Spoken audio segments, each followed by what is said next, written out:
دا زما بزرګ نو ستا رحمتون چې ژړل به مې وتا ته په سجده کې د زمزم په اوبو مخ مې ځلمانځه ته جنتي سوم چې ولاړ یم په کعبه کې دا زما بزرګ نو ستا رحمتون چې ژړل به مې وتا ته په سجده کې د زمزم په اوبو مخ مې ځلمانځه ته جنتي سوم چې ولاړ یم په کعبه کې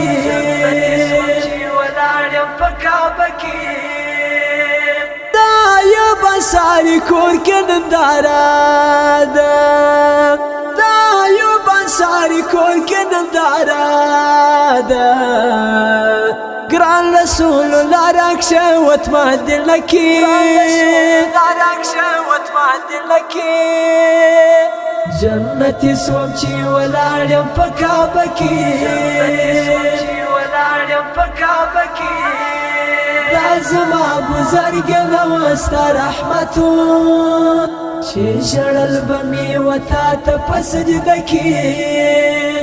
د زمزم په اوبو مخ مې ځلمانځه ته جنتي سوم چې ولاړ یم په کعبه کې